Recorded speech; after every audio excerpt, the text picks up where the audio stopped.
Hi, I'm Camille Rose Garcia. We're here at my show, The Wonderful World of Dr. Deekay, at the Helford Gallery in Los Angeles.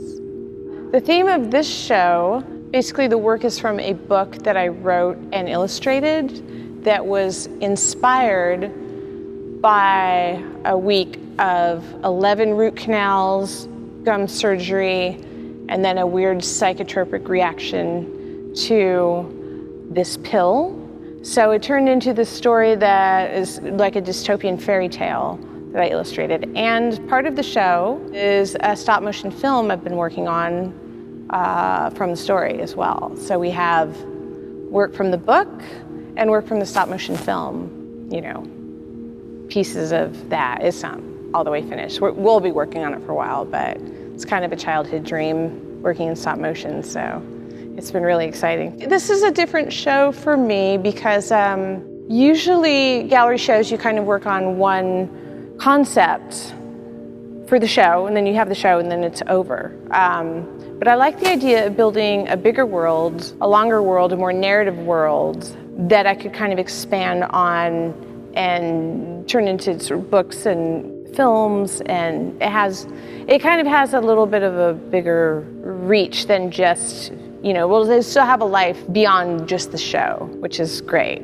And I kind of came to that from illustrating another few fairy tales. I did Snow White, Alice in Wonderland, and Cinderella. And after I did Cinderella, I thought, you know, that's not a fairy tale I really relate to or really like. And I've always written little stories, so I thought, you know, the coolest thing would be to write my own fairy tale and then illustrate it. And the things that I love are like George Orwell, Aldous Huxley, William Burroughs. Kafka is a huge influence, Roald Dahl. So writers that sort of kind of write these stories that some are futuristic, these sort of more surrealistic worlds, but they have more of a social political message to them. The original work for the book is all done in watercolor. It's watercolor and gouache, and the palette for that was very like bright and pop art. Usually the paintings I do are very layered, they're like layered glazes. When you layer those transparent colors, they get darker and darker. So I usually do build up kind of a dark background and then put something on. So these, because I was working with a much lighter palette, it was a little bit of a different process. So that's kind of inspired a little bit of a different way of working, which is also fun. It is challenging to do watercolor. I don't do it very often. Still learning. This piece, this is where Alex and the cats are trying to escape from the hospital, and they think they found an exit. And this is a boat that they've knit. They got out, they're in this ocean, and this is the first time they meet Sandoval Ramos, and this is the ship that he's built to escape. So he comes up to them and basically says, this is not the way out, but I know the way out. His claw is blue, Alex's claw is red, but this is his claw. This is Sandoval's claw. So he wants his claw back, but he knows where his hands are at. So this is kind of like the two worlds meet right here. So the story is, this kid wakes up in a hospital with his hands replaced and his face removed. And this doctor with the tooth head, Dr. Deekay, he's like, yeah, we're changing all your parts out. It's going to be great. He works for the sort of overlords that their whole goal is to kind of erase history and erase memory. So there's a combination of changing out a sense of identity through your hands and your face, and also changing your mind with psychotropic pills. So you sort of lose a memory, you have an amnesia. At the same time, they're changing people, they're also changing the world outside the hospital. And it's a kind of a surrealistic tale, so it's not based in the real world. So it's kind of like in the future, and they have some machines to do this. So a little bit 1984 vibes in there. Basically, Alex, who's the patient in the hospital, has to kind of figure out how to get out of this hospital and how to get his parts back, and then how to kind of keep a sense of identity in this world that's shifting under his feet. There's a few different worlds. It's told from the point of view of a few different characters. So La Sirena Fantasma is a ghost mermaid in the story, and she is Sandoval Ramos, who's the lobster. It's his dead lover. So every time he smokes his pipe, she comes out of the pipe and either plays a song or they talk. But he basically wants to save the ocean for her because it was her realm, her world. And so he's building this ship to go to the surface and tell the others what's happening at the bottom of the ocean. So basically that's sort of representative in our real world of other countries where terrible things are happening that we never hear about. So he's like a messenger coming to let others know, hey, here's what's going on here that we need to handle. So there's a whole underwater realm to this. So there's the hospital, and there's underwater, and then there's a third realm, which is the cats of the Midnight Moon. And they are cats that have been banished from the world, and they live underground, and they are like a revolutionary force.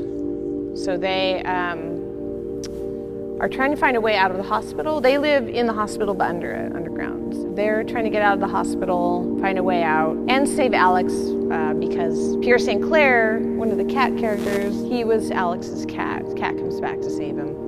This is Pierre St. Clair. That is Alex's cat. He's the leader of the Cats of the Midnight Moon. This is Obsidian, who is the excellent lockpicker. The white cat is Alabaster. He's kind of the R2-D2 mastermind. Here's Alabaster sewing Alex's face back on. I don't usually draw buildings, so I had to draw the buildings and sets for the animation, so that in turn inspired some of these newer paintings of with the hospital in the background. They were inspired by Antonio Gaudi's House of Bones. The interior of this building, it looks like you're inside a creature like bone. And so I like the idea that you feel like maybe you're inside of the tooth. So when you look at the hospital from the outside, that one, it's like an inverted tooth, the roots are going up. Of course, people are like, oh, penises. It's like, well, I guess maybe? Yeah, no, I know, but it's weird, just because like a snail could be balls. It's like no, anything. I know, and there's like orifices, but yeah, it's because I draw everything really curvy, so anything pointy is like, okay, and then anything, I don't know, it's just funny, because I draw that shape a lot, which is just really like more of an onion dome teardrop kind of thing, but it was just pretty hilarious. This one is called Pod, for the Party of Deconstruction. And they're a party that came into power, and they're really like the fascist overlords. So Dr. Deekay works for them. They have their grand plan of rearranging the world in a shape that suits them. So this one, the interesting thing about doing some of this work is, some of the characters, they're uglier. There's some horror. The story's not about beauty. The story is about ugliness under the surface of the beauty. There's some characters that it's like, I like drawing villains. I like drawing broken, ugly characters. I think it's fun. It's in contrast, the last show I did was mainly more about feminine power and feminine strength, and that was a different thing. But this is about our culture and the ugliness sort of underlying everything. It's just funny because I have a lot of sympathy for the ugly, broken characters. So Dr. Deekay he's really my favorite. So anyway, this was, it was like, okay, what do those fascist overlords look like? And so, this whole thing about everyone gets their heads changed out to this sort of plastic thing. So I thought, well, you gotta have cube heads, box heads. And then of course the overlord is the all-seeing eye. And then, you have your lizard overlords. And that's, everyone knows they're out there. My favorite character, Boris the Fly. Yeah, so Boris, he lives in the hospital. He's Dr. Deekay's sidekick, but he actually hates him, but in a very passive-aggressive way. So he's a big book reader at a library. He likes dystopian fiction, as do I, and he's kind of a nihilist. But, Dr. Deekay has to have a sidekick that doesn't like him very much. Anyway, so he's kind of, he's a fly, and he's really kind of a shitty little fly, so we love him. Oh, a very important question you might have is, what is this cabinet? The book is called The Cabinet of Dr. Deekay, and the cabinet is, the doctor has a secret cabinet. His job is to really destroy things from the old world, so no one has a memory of any of those things or places or oceans. He's been keeping some things and not destroying them. So he has a cabinet that's a secret door, and when you go in, there's an infinite number of other cabinets, and each of those cabinets has worlds that he's saved. So he's kind of being subversive and saving things. But the thing is, each of those cabinets is kind of like a portal. The reality of where you are at any one time in the hospital gets shifted. So you could go through a doorway, but end up back inside a cabinet. Because he's rearranged all the hallways and exits with his machines. So the hospital really represents kind of an overcomplicated system. It keeps growing, it keeps getting kind of rearranged, like nobody really knows how to get out. And that's, again, sort of an allegory for our modern world. So here he is with one of his oceans he's saved, and that's a whale, tiny whale. Alex wakes up like this. That's the very first. And actually in the show, we're gonna have text panels from the book, you know, just to kind of give context to, you know, what is this world. He wakes up, the very first thing is this one. He wakes up in the hospital with the claw and the egg beater and no face. Thusly, he must be reunited with his parts. But the thing about it is that it's funny and it's pretty. So that's the way. I don't do horror. I don't like to do horror in too obvious a way. I think that's kind of the way our society is you don't see the horror supporting everything. And all these floating things are pills floating everywhere. They're operating on this pill, and he's filled with teeth. So kind of just flipping it around like, you know, there's something wrong with the pills. This story, it's called The Cabinet of Dr. Deekay, is the book. And the roots, dental roots, really come from a very personal place, but I think it has kind of a universal feeling as well. So I have always grown up with terrible teeth. Every visit to the dentist is a nightmare and bad news. So in 1 week I had 11 root canals, and the last day, so what was scheduled was 11 root canals, and then on the Friday, gum surgery to lengthen the room to put the new teeth on or something. Apparently it was necessary. And then, you know, then they were gonna do the rest of the work after that. But I'm terrified of going under, so I asked them if I could be awake. They said yes, and we'll just give you a pill that's like a Valium. But I don't take any pills. I have a weird brain. What happened was, on the last day of the last root canals, it was the two front teeth were root canaled. It numbed my ocular nerve in one eye, so that when he was done, my eyes were focused in two different planes of reality. And then he just gave me an eye patch and said it'll go away in a couple hours. At the same time I had this eye patch and this weird vision, he administered the pill, the anti-anxiety pill, for me to go into the gum surgery. And the pill was Ativan, and it's supposed to be an anti-anxiety and make you feel, I don't know what it's supposed to make you feel like, but I had what they call an atypical reaction, so I had the exact opposite of what it's supposed to do.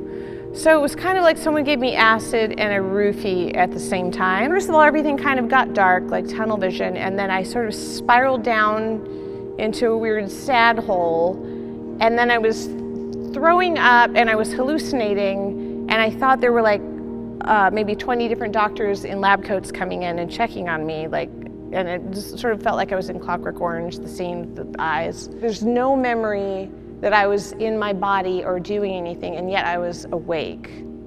So there's amnesia, hallucinating, almost suicidal thoughts of just dark, but very dark place.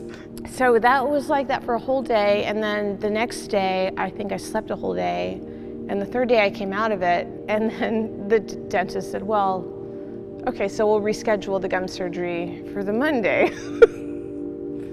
Which I did, because once I was in this hell, there's no coming out of it. Like, you literally have to proceed forward.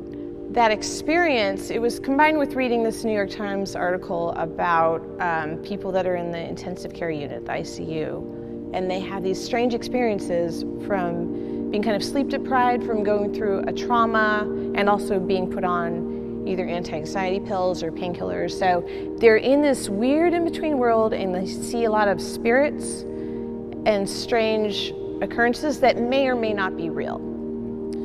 So this kind of inspired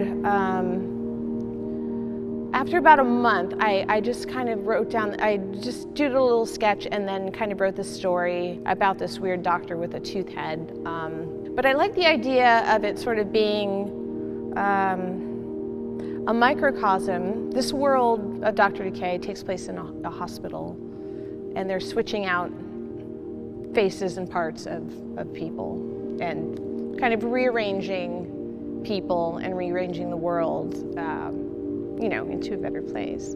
But I like the idea of making sort of an allegory for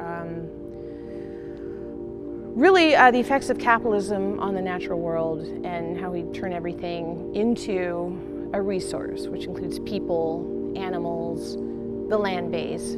So sort of this concept of like, everything's gonna be better, once we're done doing this. But everything always kind of gets worse.